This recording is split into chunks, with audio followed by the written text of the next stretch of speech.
Dear students, Assalamu alaikum. My name is Asad Abbas. I am your physics teacher. Dear, जैसा कि आपको पता है कि आज का हमारा सिलेबस है, ये एग्जाम्पल्स हैं 3.1 और 3.2। क्योंकि हम तीसरा चैप्टर स्टार्ट कर रहे थे तो तीसरे चैप्टर के कुछ हमने टॉपिक कर लिए। उसके बाद ये हम पढ़ने जा रहे हैं। ये एग्जाम्पल है हमारे पास 3.1। तो इसका जो गिवन डाटा है बच्चे हमारे पास इस तरह का होगा कि कुछ मैथ गिवन है हमें, जो कि वैल्यू है हमारे पास 8 kg। उसके ऊपर हम फोर्स अप्लाई करते हैं 20 न्यूटन की।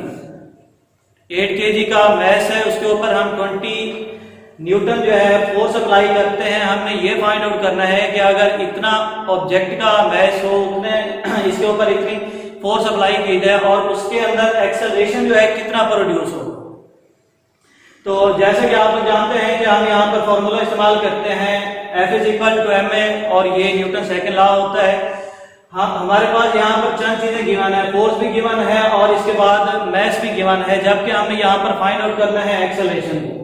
तो इसका तरीकाकार हम ये इस्तेमाल करेंगे कि हमारे पास जो फोर्स है, फोर्स की हमने वैल्यू लिखी, इसके बाद मैस की हमने वैल्यू लिखी। मैस की लिखने के बाद हमने इसको सिंपल ऐसे ही रहने दिया। उसकी वजह यह है कि ये हमारे पास अननोन क्वांटिटी है और इसको हम फाइंड आउट करना चाहते हैं। तो इसका एक रूल ये होता है कि जो चीज मल्टीप्लाई हो रही होती है तो उसको जब आप दूसरी साइड पे लेके जाते हैं तो वो हो जाती है डिवीजन में। अब हम 20 के ऊपर 8 को डिवाइड करते हैं तो a = 20 डिवाइडेड बाई 8 आ जाता है और इसका आंसर आता है हमारे पास 2.5 मीटर पर सेकेंड स्क्वायर। ठीक है जी, 2.5 मीटर पर सेकेंड स्क्वायर क्या है? 2.5 हमारे पास ये एक्सेलरेशन आई है और मीटर पर सेकेंड स्क्वायर जो हमने लिखा है ये एक्सेलरेशन का यूनिट है। दोबारा इसे हम रिपीट कर लेते हैं कि मैस हमारे पास 8 kg है, फोर्स हमें 20 न्यूटन अप्लाई करनी है। इसके अंदर हमने जो एक्सेलरेशन प्रोड्यूस होना है उसको फाइंड आउट करना है। तो बाय यूजिंग फॉर्मूला हम यहाँ पे न्यूटन सेकंड लॉ अप्लाई करते हैं। F = m में आपके पास F जो है वो यहाँ पर 20 है, इसके बाद m जो है आपके पास ये 8 है। यहाँ आपने एक्सेलरेशन जो है ये फाइंड आउट करनी है। एक्सेलरेशन फाइंड आउट कैसे करेंगे? आपकी यहाँ ये मल्टीप्लाई हो रहा है तो आप यहाँ पे क्या करोगे, जब इसकी साइड चेंज करते हैं तो मैथ में हमने ये चीज पढ़ी है कि जब जगह चेंज की जाती है तो साइन जो है वो चेंज हो जाते हैं। इसके साथ मल्टीप्लिकेटिव साइन है तो ये कन्वर्ट हो जाएगा डिवीजन में। जब डिवीजन में होगा तो a = 20 डिवाइडेड बाई 8 हो जाएगा। तो a = 20 डिवाइडेड बाई 8, इसका जो फाइनली आंसर हमने लिया यहाँ पर ये है 2.5 मीटर पर सेकेंड स्क्वायर। ठीक है जी, अब आते हैं नेक्स्ट एग्जांपल की तरफ। तो नेक्स्ट एग्जांपल है हमारे पास 3.2। तो 3.2 जो है उसका डाटा जो है थोड़ा सा चेंज है। उसमें हमारे पास दो ऑब्जेक्ट हैं जो कि डिफरेंट मैसेज है।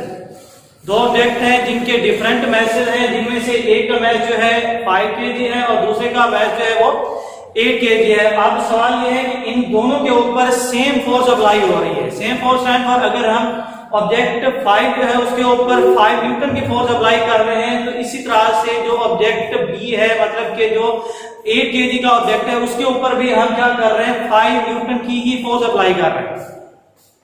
तो अब इनके अंदर जो एक्सेलरेशन है वो इनके मैस की वजह से क्या होगा, डिफरेंट होगा। तो अब देखिए यहाँ पर हमारे पास ये डाटा है जो कि आप लोगों को पता है कि हम लोग पहले लिखते होते हैं। डाटा में हमने क्या किया कि मैस 1 स्टैंड फॉर हमारे पास ये जो ऑब्जेक्ट ए है। ठीक है जी, जो ऑब्जेक्ट ए है और ये ऑब्जेक्ट बी है, इसका मैस की अगर आप बात करते हैं तो ये M1 होगा और ये M2 होगा। इसी तरह से हम क्या करते हैं कि मैस 1 जो है आपके पास 5 kg है, सेम इसी तरह से M2 जो है ये 8 kg है, वहां पर हमने लिखा है। नेक्स्ट हमारे पास क्या है, acceleration in body A. Acceleration in body A से मुराद ये है कि जो हमारे पास पहला ऑब्जेक्ट है, पहले ऑब्जेक्ट से मुराद ये है कि एक ही ऑब्जेक्ट उसने लिया है। ठीक है, आप ये जरूरी नहीं है कि आपके पास ये 8 kg वाला है या 5 kg वाला है। सिर्फ उसने इतना बताया कि इनमें से एक ऐसा है कि जिसके ऊपर हमने इतनी फोर्स अप्लाई की। अप्लाई करने के बाद उसके अंदर जो एक्सेलरेशन प्रोड्यूस हुआ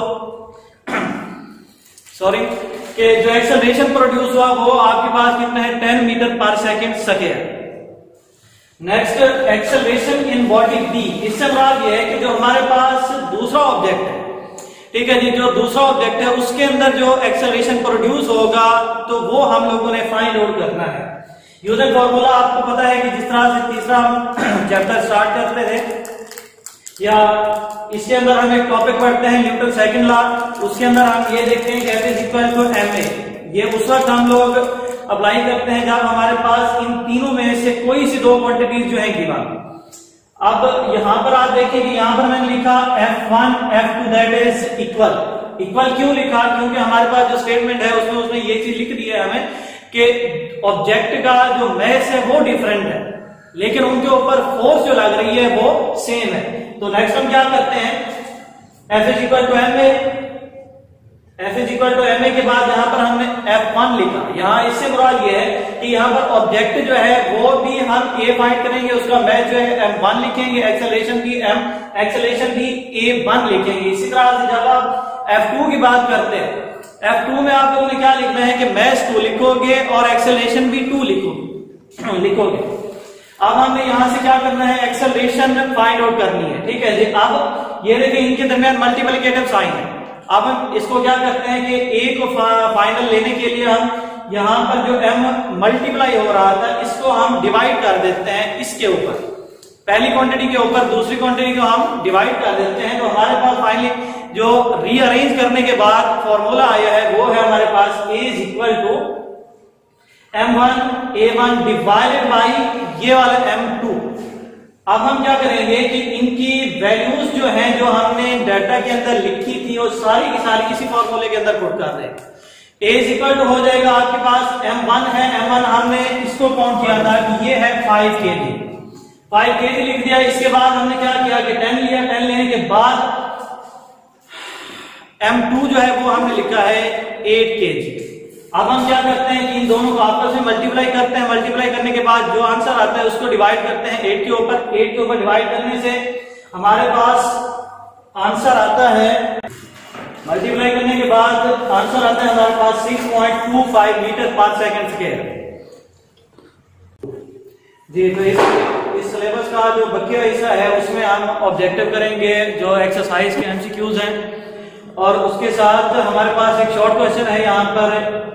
क्वेश्चन नंबर 18 वो है कि what would be happen if all friction suddenly disappear. इससे मुराद ये है कि अगर कहीं पे फ्रिक्शन जो है अचानक डिसअपीयर हो जाए तो उस वक्त क्या क्या वाकयात जो है अपेयर हो सकते हैं। तो इसका आंसर हम कुछ इस तरह से लिखते हैं कि अगर if friction is disappear then it will be impossible to stop moving bodies, vehicles, and friction force is disappear, then it will be impossible to stop moving bodies, vehicles will not be turned। इससे मुराद ये है कि अगर friction जो है disappear हो जाती है, अचानक डिसअपेयर हो जाती है, फॉर एग्जांपल अगर हम गाड़ी चला रहे हैं, हमारी ब्रेक जो है फेल हो जाती है, गाड़ी की अगर ब्रेक फेल हो जाती है तो उसके बाद क्या क्या वाकयात हो सकते हैं, गाड़ी हमारी की जो मूवमेंट है वो स्टॉप नहीं हो सकती, उसे हम तरतीब के साथ टर्न नहीं कर सकते। ठीक है जी। तो ये हमारा आज का सिलेबस था 20 तारीख का, जो कि हमने यहाँ तक कवर किया है, और उम्मीद है कि बच्चे आपको ये समझ आ गया होगा, और ये भी उम्मीद करते हैं कि इसे आप लोग तैयार करेंगे।